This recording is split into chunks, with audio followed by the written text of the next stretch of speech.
Hello and welcome to another episode of AITA at Work. I am your host, Bailey Levesque, and I am so excited to be here with you guys today and get to share some more fun and sharing stories and advice and talking through different problems that come up for people on Reddit as it relates to their careers and their work. So the story and the theme today, as you know, each episode I've done so far, there's like a very distinct theme to it. The theme for today is going to be client stories, customer stories, stuff like that. So I tried to pick stories where it was clear that they were from different types of industries. So hopefully the client stories are a little bit different and unique, and they're not all like just feeling the same. I work with a lot of clients. I've done client work for years, been an account manager. I've been a makeup artist. I've worked retail. I've done all sorts of things where I've had to interact with a lot of clients and customers. And it is one of the most challenging skills to really master when it comes to work. Not everyone is going to be good at working with clients and dealing with clients because they can be fussy and difficult, and making them happy and understanding what they need and giving that to them with also still having good boundaries is a very, very delicate balance. So I'm interested and excited to jump into these stories, and we'll see kind of what's going on for people, how they're approaching dealing with clients, and hopefully it'll give you some good insights for the clients that you deal with and the customers you deal with, and maybe some different approaches for how you can handle things. And let's jump into it. I have 7 stories again today. Some of them are a little bit longer than others. So let's get started. All right, so let's jump into it. Story number 1. So this story comes to us from r/AITA, and they were voted not the asshole. If you listen to the other episodes, you'll know sometimes I don't agree. A lot of times I think people are the asshole when Reddit doesn't, but let's see. So the title is AITA for canceling a job on a client, and in brackets it says that they're a landscaper. I'm a 4th-year landscaping apprentice. I work 6 days a week. This was meant to be helping a mate's mate on my only free day, which was Sunday. About 2 months ago, I agreed to help remove a timber retaining wall and replace it with a concrete sleeper wall. From day 1, I told him my job comes first and I'm usually only free 1 day a week. He only wanted to pay a labor day rate, but I did 10 to 15 hours unpaid, planning the wall, working out sleeper post sizes in concrete, and ordering posts, sleepers to his place. He admitted that he had no idea how to do a retaining wall, so I was basically designing and running it. He was busy the first 2 weekends, so the start got pushed back by 3 weeks. Then, 2 days before we were meant to start, he decided he'll DIY the demolition. He doesn't actually start pulling the old wall out until the day we were supposed to start the new one. And he doesn't finish and discovers that the existing posts are tied into the deck. The spec changes, and I have to ring the steel place and change the order. Then I hear nothing from him for about 3 weeks. It's now nearly 2 months since the first contact and about 1 month out from Christmas. November to February is our crazy busy period at work. I'm doing Saturdays and some Sundays, and the company trucks are booked on our jobs. I've got very little free time and no guaranteed access to a truck for his job. When he finally gets back to me, I tell him I'm not comfortable anymore. The deck post situation has made it more complex, and I feel out of my experience for something I'm doing basically solo on Sundays. He rings asking if I can do it that coming weekend, and I say no. I'm working Saturday and already have plans, and repeat that I'm not confident. The next morning, he texts my coworker is coming that afternoon so we can start on the weekend, even though I'd said I'm not free. At that point, I'd done a heap of unpaid planning and waited through his delays for nearly 2 months. Him ignoring my availability was the last straw. I texted politely that I can't do the wall anymore, and at least not until March when work slows down. I still offered help to order the post correctly and give him my plan so he can DIY or hand it to another tradie. He replies that I accepted the job and pulled out halfway through, says it's shit of me, and finishes with, "Fuck off, mate." My boss knows the whole story, needs me for our jobs, and is 100% on my side. I genuinely don't have time or trucks right now. Maybe I could have said earlier, If the job gets delayed or the specs change, I might not be available anymore, but that's about it. I'm pretty anxious and I'm a people pleaser, so my brain keeps telling me that I've let him down, which is why I'm posting. Did I screw him over, or is this just someone wanting fast, cheap, high quality, all on their terms when it was never realistic? Interesting. I guess you could see him as like your client. So it's not quite a client. It's like I guess it's the business's client. So that kind of makes sense. But he's not dealing with the client. The client is not being difficult. The project is difficult. The person who owns the company is the one that's being difficult. So in this circumstance, obviously, I don't think that he's the asshole. I don't think he's done anything wrong to be bothered with how this situation has played out. It's not comfortable for him to have to continue to take on this situation that's changing. And he's taking on tons of responsibility for it when it's not his company. It's not even his client. He's just trying to help someone out. So I definitely don't think that he did anything wrong. I don't think he's the asshole. I sympathize with him that he is like an anxious person and a people pleaser person. Sometimes when people can tell that you're a bit of a people pleaser and a bit of an anxious person, they can be prone to trying to take advantage of those people, which is really unfortunate. I definitely think that might be the situation here. This person is really trying to take a lot of liberties with the offer to help and support that OP has given him. And yeah, he's pushing the boundaries of what's acceptable. He could have easily said yes if he had if this guy was being reasonable, if he had agreed that he would pay him for his labor, all of that kind of stuff, maybe it would work out okay. But it sounds like he was really polite. He stood his ground. And I don't think that there's any more that he could do. The job can still get done. He'll just have to hire someone else. So yeah, definitely OP is not the asshole. This other guy needs to kind of figure it out. He's the owner. Ultimately, when you own the company, it's all about extreme ownership. You take onus of what happens. It's his job to make the client happy, not OP. So let's jump into story number 2. So this story comes once again from AITA, and they were also voted not the asshole. So AITA for being rude to a customer outside of work.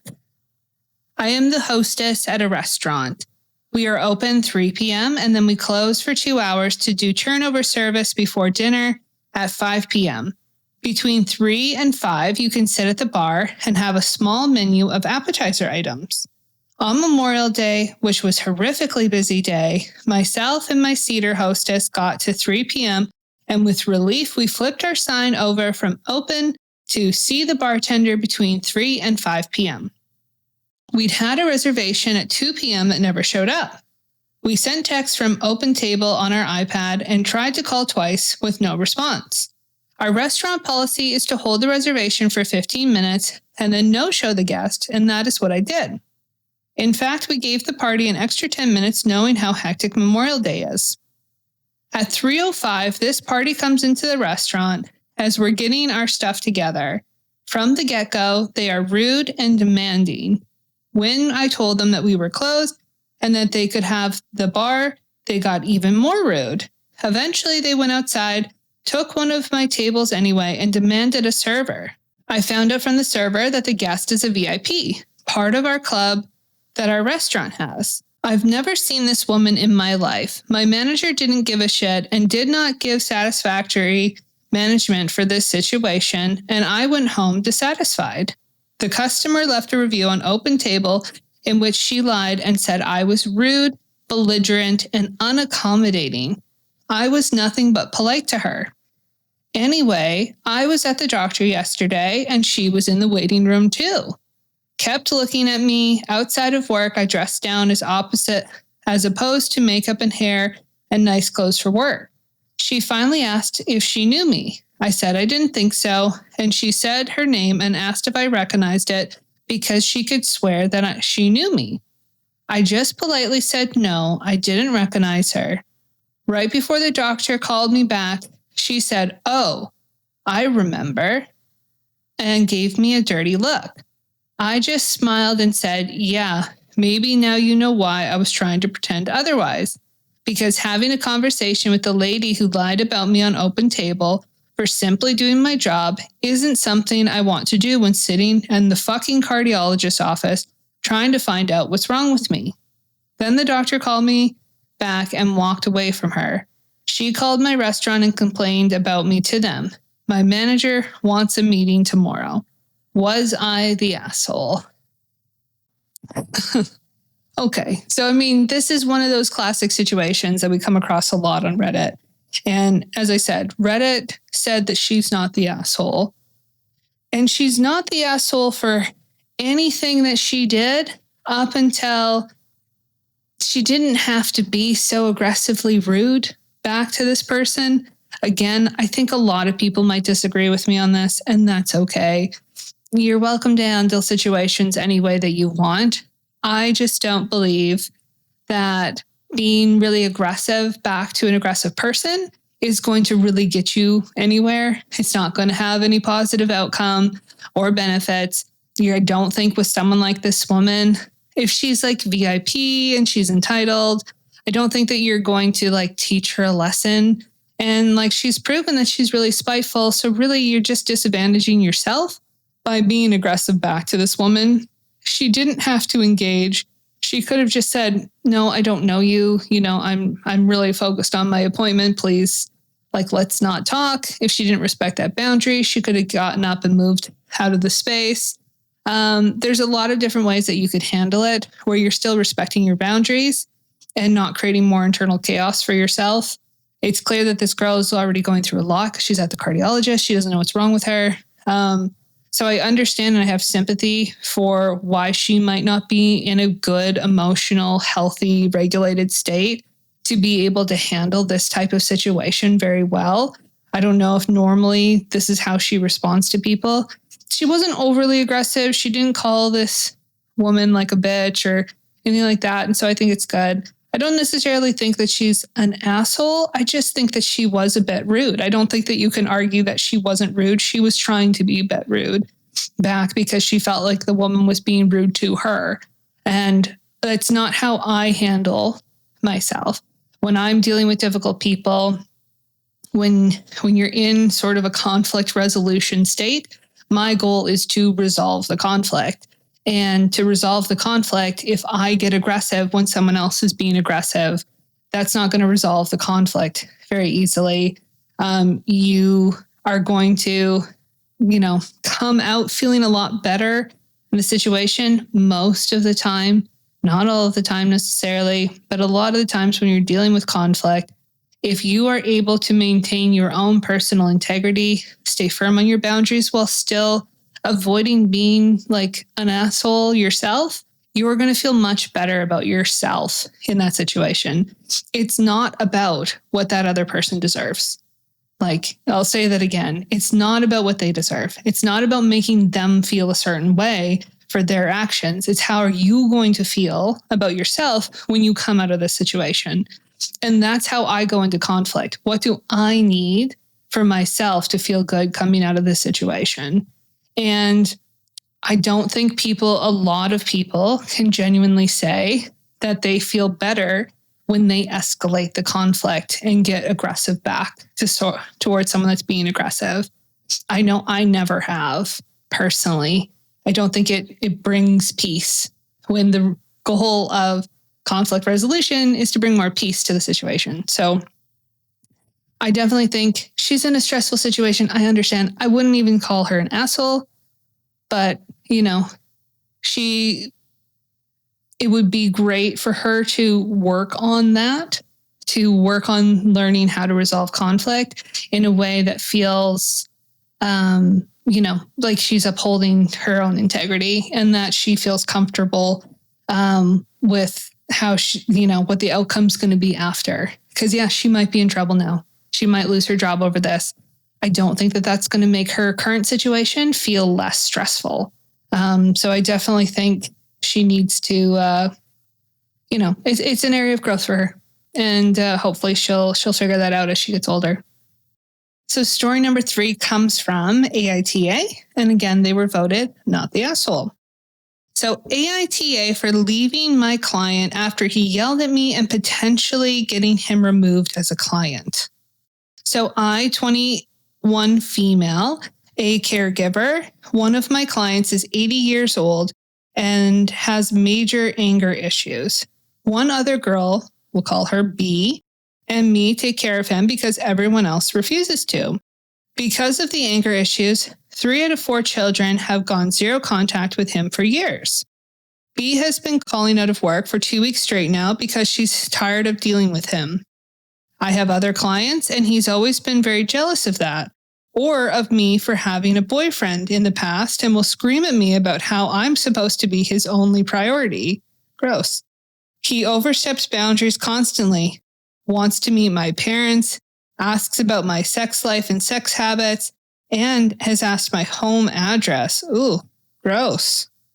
On to what happened today. It was my day off, but B called out and I covered her.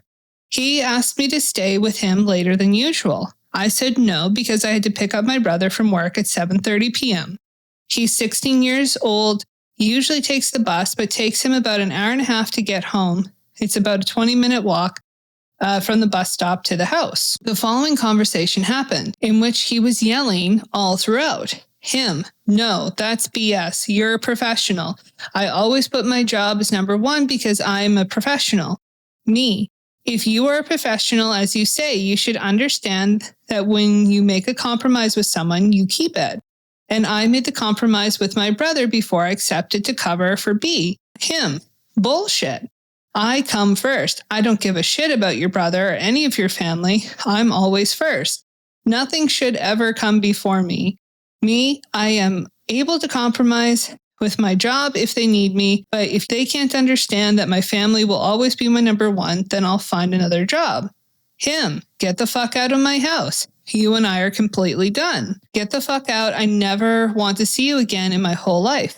Get out. Me, I understand. I'll grab my stuff and go. The whole time I was grabbing my stuff, he was also insulting me, but I don't want to repeat what he said. He started yelling at me to first complete his grocery list and then get the fuck out.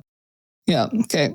I got the groceries. Oh, well, she got the groceries. Okay. Well, that was very nice of her to go and get his groceries after all that. I'll say that. I got the groceries and I called my boss to let her know why I'd be clocking out early and what's happened in the past. She was 100% on my side, and she said that he has already been contemplating kicking him off as a client. He's treated her horribly, so she was worried about how he was treating the caregivers. He has multiple physical issues and can't cook for himself. It didn't feel right to just leave him there without anything, so I cooked him his favorite meal, fixed him a plate, put it in the microwave, and put the leftovers in containers, put it in the fridge, washed the dishes, made sure his walker was within arm's reach in case he needed it. I then told him that a meal was done and leftovers were in the fridge and I'd be leaving. He said he was sorry, but I make him so mad because I won't be professional like him. I said I couldn't compromise leaving my family on the back burner, so I'd be done doing as he asked and leaving. So, AITA. Honestly, the fact that you're even asking this on Reddit is crazy because it's so obviously you're not the asshole. Honestly, the company that this girl works for, don't let her go. Do not let her out of your sight. Take very, very good care of her, because the fact that she was screamed at and berated like that had still had the compassion and the thoughtfulness to, forgive him, or at least look past it enough to make sure that he got what he needs. That is so compassionate in this situation. There could definitely be some, Alzheimer's, dementia type issues going on when someone is that age that can spark a lot of anger issues. If he has a lot of his children going zero contact with him for years, though, the way he's talking about being a professional, the way he's asking about her sex life, he does. I mean, it could be some sort of mental capacity issue, but honestly, it just sounds like he's gross and maybe not a very nice person. So for her to make sure he had his food, make sure he had his groceries, cook for him, wash his dishes. All of that, to be so considerate in the circumstance is wild. I'm very proud of her. I think that's so great, especially, 21. People give Gen Z a lot of flack for their work ethic. This girl's got it. So good for you. Definitely not the asshole. They should definitely remove him, because when you have someone that is that quality of an employee, you kind of have to protect them and protect their sanity. I do a lot to try to protect my employees from the insanity that sometimes clients can bring, because they can. Sometimes they can be demanding, very critical. Sometimes they can be rude and mean and say hurtful things. I take that on as the boss, and I am the one that deals with it. I don't pass that on to my employees and to my team, because I want them to understand maybe when there's a problem and something needs to be addressed, but making them feel emotionally unsafe or feel, sad or anxiety or anything like that, knowing that a client is saying not so nice things, that's not going to get the best out of them. And you want to do what you can to bring the best out of your team. If you have a client that is harming your ability to get your rock stars like this girl to perform well, sometimes you have to fire the client. I have fired a few clients in my life because they were being dishonest and not treating people fairly and appropriately, mainly myself. And sometimes you do have to just stand up for yourself and say no. So hopefully they just fired this guy as a client, and she gets to work with someone that's a lot more peaceful and can just keep working hard. And onwards and upwards for her. All right, so let's move on to story number 4. So this one comes from AITA, and they were voted not the asshole. So AITA for not respecting who a client wants to speak to. This actually involves a few of us at my office. We are a public agency and he is a public employee. So this isn't a case where a client can take their business elsewhere. But it isn't the easiest way to phrase the title. We are the only place he can contact since it's in regards to employee benefits. The person in question is a man who has had several issues talking to women. He's been problematic caller and in-person contact for the past few months. He does not want to speak to a woman on the phone. He corresponded with one by email or talked to a woman in person. It's very much a cultural thing, not something where we feel he's unsafe. He's made it abundantly clear that he won't listen to what a woman has to say. We've decided that's nonsense and have deliberately had him speak with women in every possible contact scenario. Women who are willing to do so, of course. The intent being to absolutely never allow him to speak to a man like he wants to the point where as soon as we realize it's him, male staff will notify one of the women who will calmly and politely provide information while ignoring his objections. Note, he is always provided with 100% accurate information. We are absolutely doing our jobs in that respect. We tell him what he needs to know. He's hung up on us, tried emailing the general inbox, tried to escalate it. The director of our agency, a guy in his 50s, is even in on it. Specifically, under no circumstances is he allowed to speak to male staff since his request is based on sexism. My role in this was being one of the first men in the office to work with a few of the women to very deliberately not respect his wishes to only deal with male staff. Now, of course, the client has called us assholes for not respecting his request. I was having dinner with friends recently and we were talking about work. I told the story as it is above with some other details and was called out as being an asshole by a few of them, saying I, as a man, should respect his culture and wants and provide the assistance he wants. I emphasize that we are giving him the information he needs. It's just that he doesn't like that it's being delivered by someone with a vagina, which was too bad, so sad for him.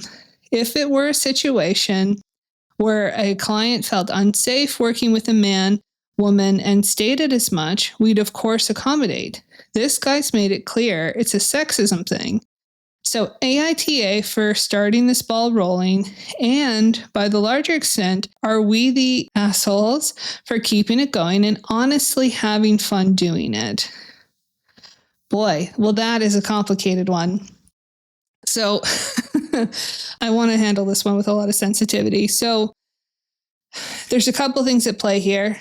Obviously, cultural, when they say cultural, it could be slightly religious as well.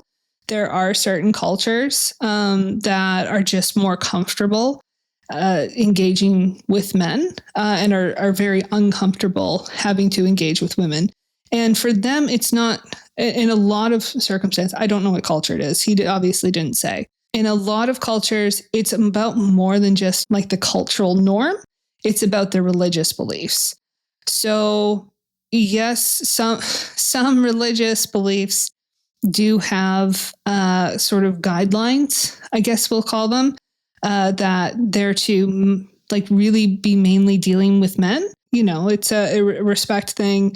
It's a social trust thing. There's a lot of reasons to it. Again, it's hard to speak to directly because I don't know what religion or which culture this is. So I'm just kind of guessing and generalizing. So please don't take it too much. But yeah, there are some cultures where, talking to another woman, it's not necessarily in their view just actually being sexist. It is like a religious like practice. Even in some cultures, like an Amish or Hutterite culture, sometimes they don't feel comfortable dealing with a woman. And it can have to do with what the woman is wearing, or, if a woman is being immodest in their speech or in their appearance, then yeah, it goes far beyond just the fact that they're a woman. Again, I don't know what was all said, but it feels like when you're a public employee and you are a public agency, when you're dealing with people in that sense in government, you're going to get a lot of cultural diversity in this day and age. That's typically the case. And so I think that the agency should have good, clear guidelines on what is going to be tolerated or not tolerated, what religious allowances you're going to make or not make. I think there's like a lot of places where they have rules that they're not going to be accommodating. And if you come from another culture, you're largely kind of told that up front. You would come to understand that like they're not going to accommodate your request because it's not a part of their country's rules and values or whatever, that they're going to make accommodations for everyone's religious beliefs. And that's individual to each country.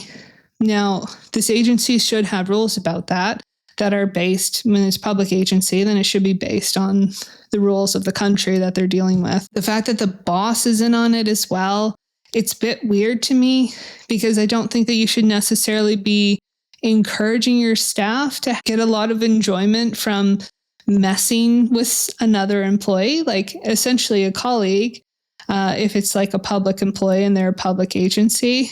So I don't think that they're being very culturally sensitive or accommodating. I understand why their friend called them an asshole for taking so much pleasure out of it. To me, it would be one thing if your agency has clear guidelines around this and that you were acting and just kind of upholding the requests and the requirements for your agency.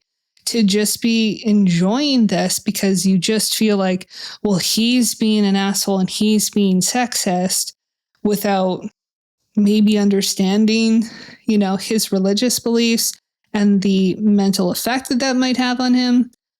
I don't know. Honestly, I don't feel like I have enough information. I'm saying a lot. I don't know that I have enough information to necessarily comment on this well enough. Because yeah, if the guidelines of the agency are that you don't need to accommodate other people's religion, then fine. But yeah, you're kind of an asshole for enjoying it so much, a little bit. Yeah, I don't know. Do we need to accommodate everyone's religious beliefs? I don't know. That's not my question to solve. Some people would say yes, some people would say no. So In this situation, they clearly don't think that they need to. There are cultures where women are, considered, lesser and second class citizens. And if they come to another country, do we accommodate that? I don't know. These are big questions that I wasn't planning to try to tackle and answer. So I mostly think that you're kind of an asshole for just enjoying it so much, enjoying causing someone so much displeasure. I don't think that says a lot of wonderful things about you if you get a lot of enjoyment and pleasure out of making other people uncomfortable. Even if you don't agree with what they're doing, even if if they're a different political belief and you get a chance to make someone uncomfortable, do I think that makes you a good person? I get to mess with this person who doesn't believe what I believe. I don't think that's actually a great quality. I think that's hard to argue. So do I think you're the asshole? I don't know. It's hard to say with the circumstances. I think you're an asshole. And I think that maybe you should check yourself for why you are enjoying messing with this person so much. Because I don't think that's showcasing great qualities of yourself. So we'll leave it at that. Okay, guys, so we're going into story number 5. So this one comes from AITA and it was voted not the asshole. AITA for confronting a client when they haven't paid me for over a year. I really screwed up as an artist trying to work professionally. This happened just today, but a person commissioned me a year ago when I was still 16 and they said that they'd paid me. But as I've mentioned, it's been over a year. I'm 17 now. I confronted them about it, but was upset at the moment. I said, don't bullshit me. And I know I was more than unprofessional when I said that. They responded back about how their marriage is falling apart and they had money stolen, they're living with their mother, etc. And now I feel horrible. I don't even know if they're trying to make up excuses, but I still feel horrible. I can't even respond to them because they blocked me. It was wrong how I reacted, and I should have texted them when I wasn't irritated. I really am sorry. I shouldn't have texted when I was already upset, and I know I can't make it right, but I am sorry. This one's crazy. This poor girl. I don't know. Where are your parents? That's my first question. Your parents not help you deal with this situation? Okay, so you're an artist. I have no idea how much money it is. It's at 17, any amount of money feels like a lot. So even if it's $100, $50, that might feel like quite a bit. For an art commission, it could be a few $100s. I don't know what it is, but the reality is that you did the work and you deserve to get paid for the work if you delivered it. The fact that she's saying sorry so many times, I feel bad for her. She definitely didn't do anything wrong. Okay, she said, don't bullshit me. I understand, but she didn't call you them a, effing whatever. They didn't go off on this person.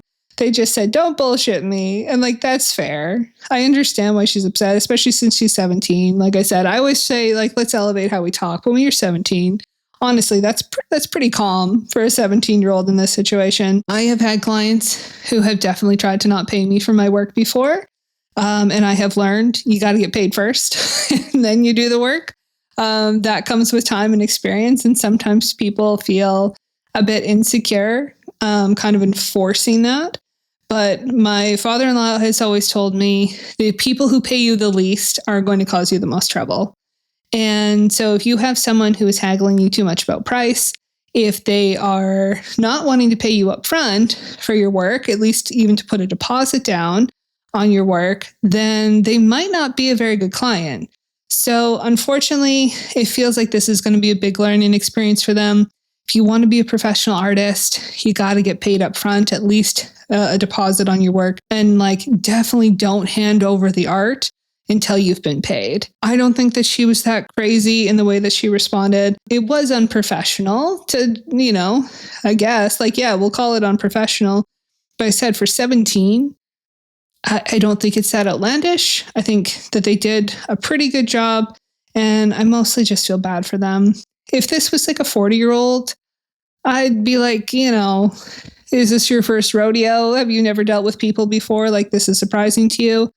But yeah, in this situation, I don't think that she needs to be beating herself up as much as she is. So yeah, not the asshole. Feel bad for her. She probably will never get paid, but it will be a very good learning lesson, and I wish her all the best. All right, so let's get started with number 6. This comes from AITA, and they were voted not the asshole. So AITA for how I handled this client. I tutor privately. I sent a quote to a potential client, and they reply. The conversation is ... weird. They didn't even tell me what subject it was for, or any details, or ask anything about me. It was just, how about this? It'll be great to see you then. Was this a kid? Nope, their mom. Whatever, I guess it's a job. I drive around 35 minutes and get to the library. I texted when I'm there, where I'm sitting, etc. Finally, I get, I'm having a hard time with my son. He ran away. I'm so sorry. I will try to get him. I wait. He won't come. I'm sorry. He's throwing a temper tantrum. A high school student? ? I text, okay, I'm very sorry to hear that. Are you in the library now? Nothing. If not, do you live nearby? And are you willing to meet just to touch base before I head out? Nothing. Okay. Do you mind if I call you to talk on the phone? Finally, they get back. I can't get him to talk. Here's his number. You try to call him. This is so weird. I do not want to get in the middle of this. I ask, can we talk first? And get back, I'm having a rough time right now. I say, I'm very sorry to hear that. I've never met either of you yet, so I don't know about acting as an in-between in a dispute. What is the issue? This is this is so silly. I wait more, try her phone and get a voicemail. Finally get, he's going to call now. Then he might come now. Then I can't get him to get in the car. I say, if it's not happening, it's not happening, but we need to touch base regarding the session. Can we please talk on the phone? Realize I've been sitting in the parking lot this whole time, not knowing if maybe I was being trolled or something. I get back. I told you to go. No, she didn't. I can't afford to pay you for deciding to try and talk. I didn't tell you to stay. Why would you expect me to pay? I'm having a big issue with my child now. What is wrong with you? I texted, of course you have to pay for me to have scheduled you, and then driving 35 minutes to meet you in good faith. I get back. Are you kidding me? Things happen and get canceled. I'm having a family problem. There must be something wrong with you. I told you that he left. You need to take a look at yourself. I go with, I don't want to get into an argument. Let's just leave it. If she didn't reply back, I would have indeed left it there. But she replied back, more of the same. I told her I have done hundreds of these and I've never had a high school student throw a tantrum before. And only once had someone think it was okay for me to show up and to not pay me. She replied back outraged I was calling her a liar, said I have no compassion, and I'm glad God did not put us together. Oh, okay. I wouldn't be here posting this, except I showed this convo to my mother, of all people, expecting a geez, she's crazy. My mother said that she understood where this lady's coming from. Apparently, she was at her wit's end dealing with her son and I was being completely callous about that. I'm just not used to clients acting like this. So, AITA. Boy, I have some strong opinions about this. I think it's terrible. I mean, her mother, geez, take a look at yourself, lady. No, not the asshole at all. That's crazy. Absolutely crazy. You went out of your way. You did the session. I understand. In this circumstance, I would have done the same thing. I would have just been like, it's fine. Like, I would have just not wanted to deal with them. I don't know how old they are, how long they've been doing this. It seems like they've been doing this a long time, but sometimes you just have to let things go and move on with your life. To me, this would have been, I would have agreed. This would have been one of those situations. It is wild to me that her mother read those messages and thought that her daughter was being the asshole in this situation. I understand, like, okay, sometimes things happen with your children, with your family, and whatever, but like, you're not explaining what's happening. You're expecting me to have compassion for a situation that I completely don't understand. I have gone out of my way. You're asking me to now, like, mediate for your teenage son? It was a son, right? Like, your teenager, I'm supposed to mediate for that and not get paid because they might not come anyway. Like, I have to call them. I don't know. Does this person have behavioral issues? Like, that's one possibility. But if you're asking for a tutor and your child has autism, ADHD, oppositional defiance disorder, some sort of like mental health thing, you would think that you would just mention that. Like, just tell me.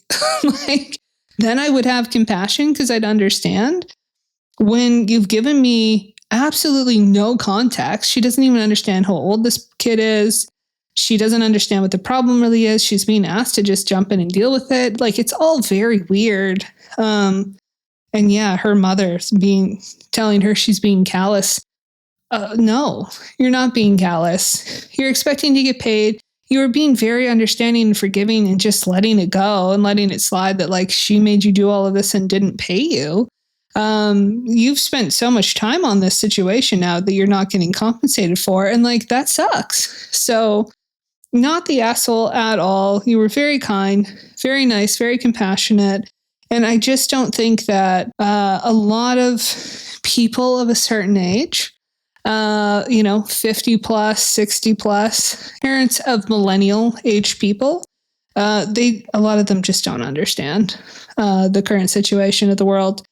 And honestly, I was raised in such a way that if I was I wasn't really allowed to have tantrums, but if I did, my parents would never in a million years have made it someone else's fault or someone else's problem to deal with. I just think the standards and the ethics for what's acceptable have just slipped so far. The idea of when you book time with people, my clients, for our marketing clients, we do a lot to try to, new client acquisition for them. And they complain all the time about people that no show. And it is just an unfortunate circumstance of the current society that people don't respect other people's time. They don't value other people's time the way that they used to. And so they'll book appointments, they'll commit to times, and then they seem to treat them as like semi-optional, like maybe I'll go. But you got to think on the other end, this is someone else's livelihood. This is they're dedicating their time. They're committing their time to me. They're going to be there. If you just don't show up or you cause a bunch of drama, like, that's not fair to the other person. So we need to get back to being more considerate of other people's time. It would be a lot easier to be compassionate for this woman who didn't show and the chaos that happened if like anyone had any understanding of what happened. Like I said, if the child has a specific issue, if it's just like, well, my teenage son's just like doesn't want to show up because he'd rather play video games. I'm sorry, but that's not a good excuse. So some people just don't have the ability, or they just lack awareness of what other people and their time is valued at, and they don't really care, and they should, because we used to. So that would be my my thoughts on it. Definitely not the asshole. Don't listen to your mother. Maybe don't take problems to your mother in the future either, if that's going to be her response. She just might not understand quite how the world works right now. All right, so let's jump into story number 7. This is coming from AITA, and they were voted the asshole. So this is our first one where they're actually voted the asshole for tonight. So AITA for charging a bride more for makeup when the OG price we agreed to was lower. Okay. So I picked this story just to give you a bit of context. I mean, it's extremely client related. I used to be a makeup artist, and I also used to be a wedding planner, and I sold bridal gowns at one point as well. I've had many careers, many different jobs. finding what I really cared about. So when I did makeup, it is pretty standard to have like a different price, whether it's a bride or not. I never agreed with that in practice in the industry. I also used to work in a hair salon. I didn't do hair, I was reception, but I learned how to do hair. And that was one of the things there as well, was if it was bridal updo, then you would charge more. And I understand that this sort of came from like bridezillas being really picky about how their hair looks. The standard for perfectionism and how good that hair looks and how good that makeup looks is a bit different. Sometimes you use different products. Sometimes you need to purchase additional products. You have to do a lot more to make sure that the makeup is waterproofed when you're doing bridal because it's for photos. Then you oftentimes are needing to do airbrushing techniques, things like that. So there is like a certain context for why bridal makeup does cost a bit more. But I think that a lot of people take a lot of liberties in charging more as soon as you mention the word bride, even when they're not increasing their standards, even when they're not using additional products that are more expensive. So I don't agree with that. I think that your pricing should be honest and authentic to what you're actually doing. If it is the exact same service, I don't believe that you should be charging more just because it's for a bride. It's the same with like venues. If you tell them it's for a birthday party, they'll charge you less than if it's for a wedding. I think there's something inherently kind of wrong with that. Just my opinion. Again, like I said, I understand there's reasons for it. I think they're a bit nitpicky. Oftentimes brides just end up feeling like they're being taken advantage of a little bit. And I don't think it's great to be just, oh, it's for a bride, it's for a wedding, so we're going to just charge a lot more money. I don't think that that's inherently fair. Sometimes there's justifications, but a lot of times it's not fair. So I haven't read the story. I don't know what the context is going to be, but I figured I'd preface my background a little bit because it's relevant to this story and the opinion I'll inevitably have. So let's jump into it. Again, the title is AITA for charging a bride more for makeup when the OG price we agreed on was lower. So I am a makeup artist for the past 9 years. I charge $500 for bridal makeup and around $250 for bridesmaid makeup, etc. For regular party makeup, I charge around $150. So a few weeks ago, a lady had booked me for party makeup on June 25th. She booked at 10 a.m. I went up there thinking I'd do regular party makeup, and I had agreed $150 with her. As I was there were some people coming over, I assume relatives. At some point, it slips from a woman about the wedding, and I realize I am doing makeup on the bride. I'm doing a bridal makeup charging for simple party makeup. I was completely pissed how she lied about the occasion, but I kept doing my job. After we were finished, she gave me $150, and I notified her that we were actually $350 short. She asked me what I meant by that, and I had said that I did bridal makeup. You're the bride. That's what I charge for brides. She said we had agreed on a simple party makeup and that I'm basically ripping her off because I worked the same amount of time and used the same products as I'd used in a bridal makeup. So the title of the event shouldn't matter.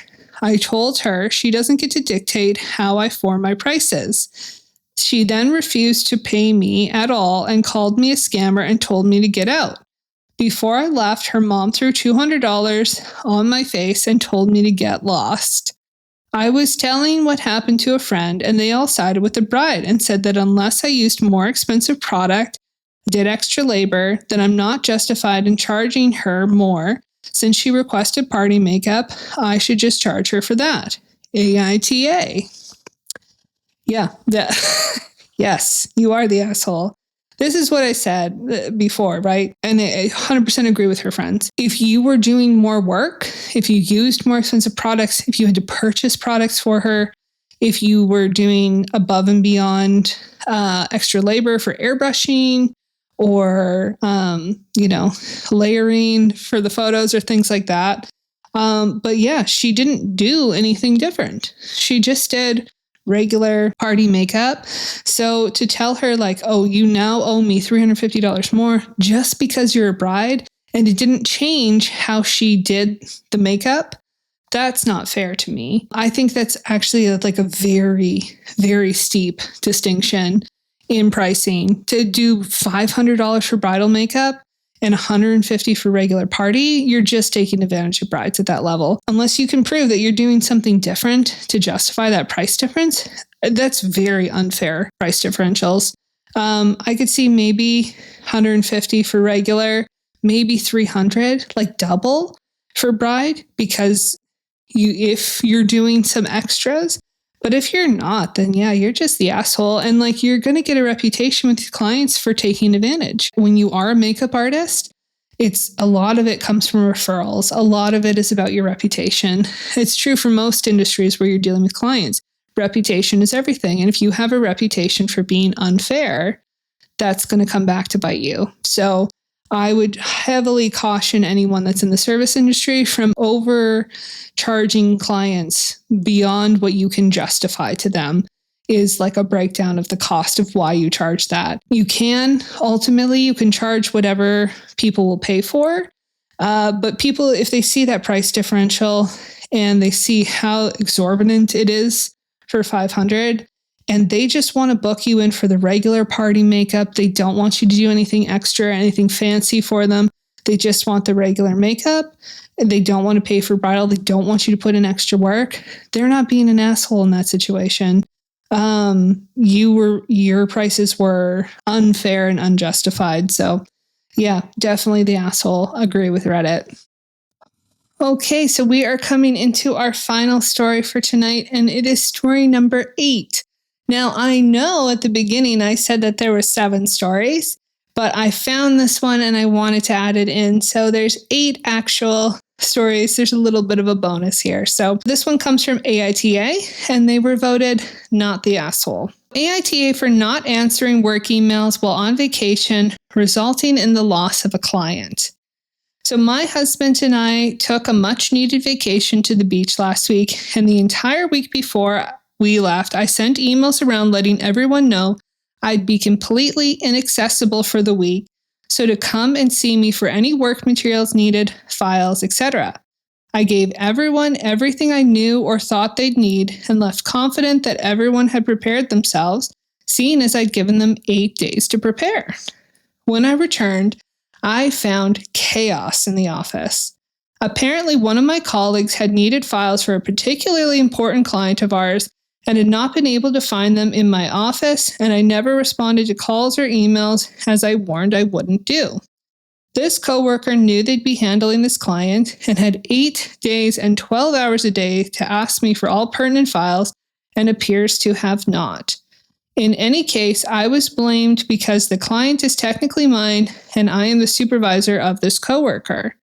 I contend that I am blameless because this coworker had 8 days to collect all their files, like the other coworkers did, and they neglected to do so. No one seems to care about that. So AITA. Okay, this one's interesting to me, and I wanted to include it because it sounds like from the jump, this company just has largely inefficient systems in place, and having good file storage, file organization, and good systems and processes will save you a lot of hassle and a lot of trouble. I'm going to guess, and I don't know for certain, but I'm going to guess that their role is the account manager and that their coworker is like an assistant account manager, which is a fairly common structure with the clients when just they're talking about work materials and files and stuff. That would be my guess. So in that situation, yeah, you are the one that has these files, but she says here she knew she'd be inaccessible and that she had given everyone everything she knew or thought that they'd need, and that she was confident that people were prepared. So what file could have possibly come up that made it so that your client desperately needed access to a particular file and no one could get it? Why do you have files for a client on your computer or in your own personal systems that are inaccessible to the rest of your team? This sounds to me like it is a workplace inefficiency problem. Largely, I don't think that anyone is necessarily to be blamed. I don't think that she could say that she is blameless. I think that she tried to make sure that people were prepared, but it sounds like she's trying to scapegoat a little bit. Other people are trying to scapegoat her. So I understand why she's trying to get other people to agree that she's not the one responsible for losing the client. I understand why she would feel that way. As a team, you need to be revising your organizational structure, where your files are living, anything that could be that important to a client. And as an account manager, it is your job to know what the client could find important, and what could be needed. And an assistant account manager might be relying more on you to give them that type of information and clarity. I think that, better systems need to be in place to avoid these types of problems in the future. So not one person is an asshole. I don't think anyone's necessarily an asshole. I just think that they need to improve their workflows and their organizational systems. And that will get you into trouble with clients quite a bit if you just kind of keep things seamless and straightforward. We use a system called Basecamp for our team, and our clients have access to their own projects. And so all files relating to the clients, they can jump into Basecamp and grab their files themselves. We don't hide files from our clients, so that they always have access. So if anything came up where it was urgent that they needed to get access to a particular file, if it was 3 a.m, they can jump onto Basecamp and download it themselves. So we've structured it that way to make sure that our clients always have access to what they need. But if they need help finding something and they can't find it easily, then I'll go into Basecamp and tag it for them. And if I wasn't available, then someone else from my team could easily go into Basecamp and find that and figure it out. But there shouldn't be files for a client that are that critically important on just your computer. I don't think you're an asshole, but I think that there's some inefficiencies happening and there's room for improvement for everyone in this situation. So yeah, that's my opinion on it. All right, so that's going to be it for today's episode. Thank you so much for listening and sticking with us. If you've gotten this far, please like, share, subscribe. I'd love to hear from you in the comments below. If you think I'm totally crazy, totally off base, happy to hear it. I'm just sharing my opinions. I'm not trying to be controversial. I'm not trying to have antagonistic views. I think for the most part today, I actually agreed with Reddit, which unlike episode 2, I really didn't agree with a lot of what they had to say. But that's okay. Each story, each episode is going to be a little bit different. I hope you learned something, took something away on how to deal with clients, how to deal with difficult customers, how to, show grace and set your own boundaries. And I hope that it was enjoyable. So let me know if there's a specific topic that you'd like me to take on. Happy to do a focused episode on anything you guys are interested in.